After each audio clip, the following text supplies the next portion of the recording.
Let us look at a story of hatred converting to immense amount of love.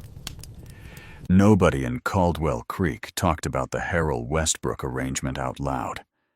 They whispered about it the way people whisper about a wound that hasn't fully healed, carefully, and only when the person wasn't in earshot. What they all seemed to agree on, without ever saying it plainly, was that Clayton Harrell had walked into that church looking like a man heading to his own hanging. What none of them could agree on was why. By the following spring, he started walking a little differently. Clayton was 31 years old and had spent the better part of a decade building the Harrell Ranch back from nothing.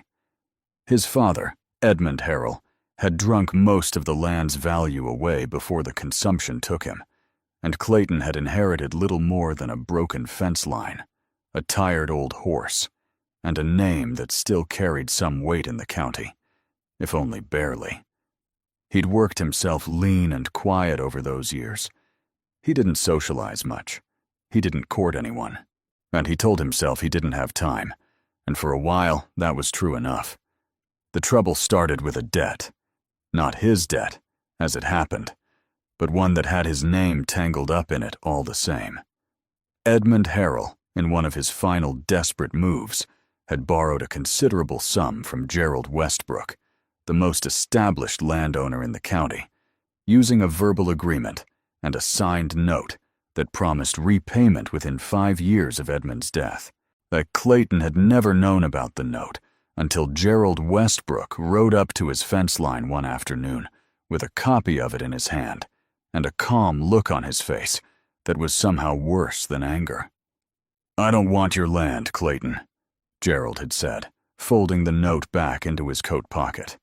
"I want security, and I want my daughter settled." Clayton had stood very still for a long moment. The wind moved through the dry grass around them. His jaw tightened. "Rosalind is a fine woman," Gerald continued, as though he were discussing the weather. "She's 26, and she's particular. Most men around here don't suit her, and frankly, she doesn't suit them. But you're steady.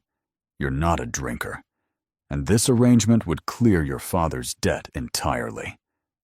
Clayton looked out at his land, at the fence he'd mended post by post, at the cattle grazing in the far pasture. He thought about what it would mean to lose it, and he thought about what it would mean to keep it this way. He didn't say yes that afternoon, but he didn't say no either. Rosalind Westbrook heard about the conversation from her father that same evening at supper. She set down her fork, listened to the whole thing without interrupting, and then picked her fork back up and finished her meal. Her father watched her carefully, the way he always did when he couldn't read her. "You don't have anything to say?" he asked. "Not yet," she said. But she had plenty to say. She just didn't see the point in saying it to him. She knew of Clayton Harrell the way most people in Caldwell Creek knew of him, by reputation and by sight. He was the man who worked from first light to last, the man who nodded at you in town but didn't stop to talk. He wasn't unfriendly exactly. He was just sealed, like a jar that had been closed so long nobody remembered what was inside. Rosalind was not a woman who frightened easily, but she was honest enough with herself to admit that marrying a man who hadn't chosen her was not what she'd imagined for her life. She'd imagined, quietly, privately, something warmer than this, something chosen. She thought about it for 3 days before she went to see Clayton herself. He was mending a section of fence along the south pasture when she rode up. He straightened slowly when he saw her, pulling off one work glove and then the other. He looked at her the way you look at something you're not sure how to categorize. "Miss Westbrook," he said. "Mr. Harrell." She dismounted without waiting for help and stood a few feet from him in the afternoon dust. "I want to be straightforward with you." "All right," he said. "I don't want a husband who resents me," she said. "And I don't imagine you want a wife who makes your life harder than it already is. So if we're going to do this, and it seems like we might be, I think we should at least be honest with each other from the start." Clayton looked at her for a long moment. Something shifted behind his eyes. Not warmth exactly, more like the beginning of surprise. "That's fair," he said finally.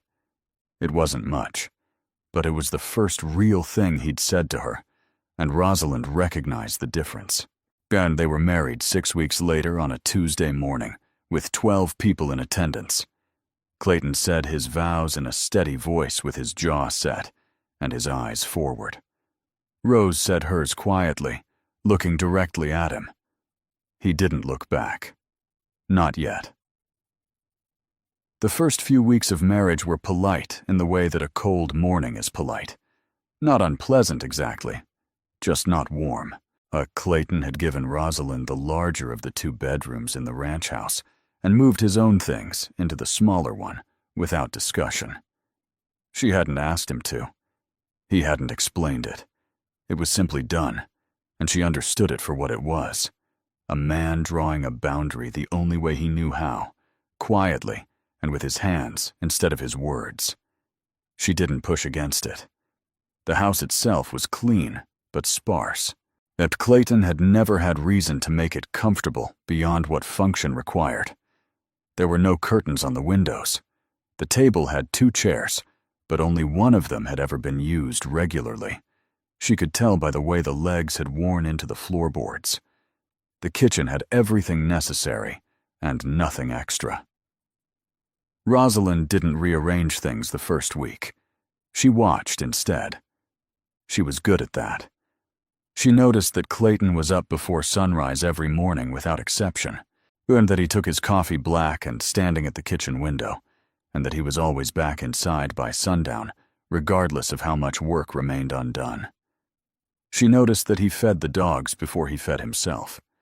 She noticed that he kept a small, worn Bible on the windowsill of the front room, but never opened it in front of her. She noticed that he was lonely in a way he had probably stopped recognizing. By the second week, she had put curtains on the kitchen window. Simple ones, cream-colored, nothing extravagant. Clayton came in from the morning chores and stopped when he saw them. He stood there for just a moment, coffee cup in hand, looking at the window. He didn't say anything, but he didn't look displeased either. He sat down at the table, in his usual chair, and drank his coffee. A few mornings later, there were 2 chairs with worn legs.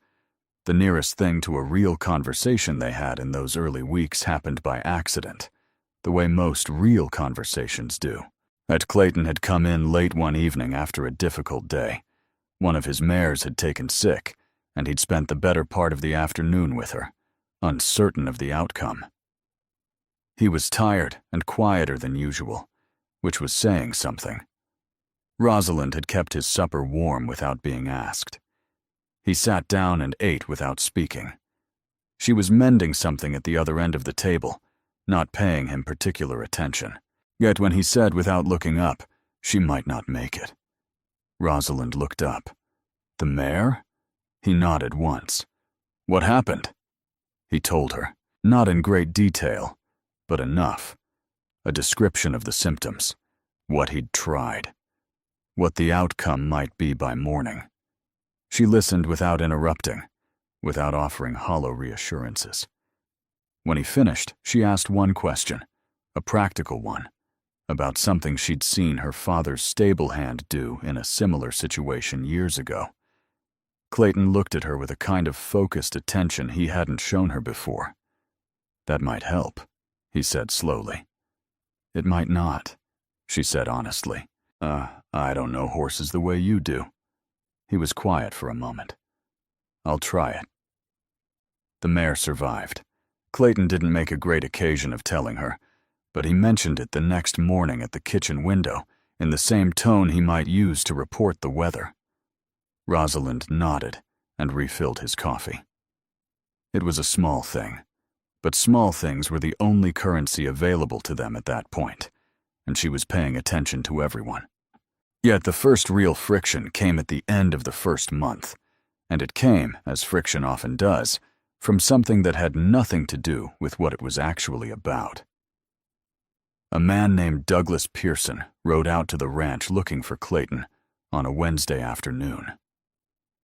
Rosalind was the only one home. Pearson was a land agent, smooth-mannered and well-dressed in the way of men who made their living talking rather than working. But he said he had a standing interest in purchasing a portion of the Harrell South pasture and had been in conversation with Clayton about it for some time. Rosalind told him Clayton wasn't available and that he should come back. Pearson smiled in a way she didn't care for and said he was sure she could pass along the details just as well as anyone. She took the details. She passed them along that evening. Clayton's reaction was not what she expected. He went very still, set down his fork, and looked at her with an expression she couldn't immediately read. "You talked to Pearson," he said. "He came here," she said. "I couldn't very well turn him away without hearing what he wanted." "You could have," Clayton said. "This is my ranch. My land dealings are my business." The kitchen went quiet. Rosalind set her own fork down carefully. "I'm aware of that," she said, keeping her voice even. "I wasn't negotiating on your behalf, but I was being a civil person to a man who came to your door. He shouldn't have come to my door when I wasn't here. Then perhaps you should tell him that," she said. "Not me." She got up and took her plate to the basin, and that was the end of the conversation. Clayton didn't apologize that night, but the following morning he said, without preamble, "Pearson's been pushing on that pasture for 2 years. I don't trust him. That's why I reacted the way I did." Rosalind looked at him. "That would have been useful information last night." He nodded slowly. "Yes," he said. "It would have." It wasn't an apology. But from Clayton Harrell, she was beginning to understand. It was the closest thing. Her father came to visit at the 6-week mark, riding out on a Saturday with the air of a man conducting a quiet inspection. He sat at the kitchen table and drank coffee and talked about ranch business with Clayton in a tone that was cordial but never quite comfortable. Rosalind moved around the kitchen and said little. Before he left, Gerald Westbrook pulled his daughter aside near the front porch. "You look well," he said, studying her. "I am well," she said. "Is he treating you right?" She considered the question honestly. "He's treating me fairly," she said. "That's where we are." Her father looked at her for a moment, then nodded. He seemed to want to say something more, but thought better of it, and mounted his horse instead. Rosalind watched him ride out and stood on the porch a moment longer than necessary. Clayton appeared in the doorway behind her. He didn't ask what they'd talked about. But later that evening, he did something he hadn't done before. He sat in the front room after supper instead of going straight to his room. He picked up the worn Bible from the windowsill, turned it over in his hands once, and set it back down. Then he looked at Rosalind, who was reading in the chair across the room. "Oh, do you play cards?" he asked. She looked up. "I do." "Any good?" "Better than I let on," she said. Something crossed his face. Not quite a smile, but the shape of one, the suggestion of it. He got up and found a worn deck of cards in the kitchen drawer and brought them back to the table. They played for an hour. He won twice. She won 3 times. He accused her of counting cards in a tone that wasn't quite serious, and she told him she didn't need to. And he looked at her across the table with that same focused attention she'd seen the night of the sick mare.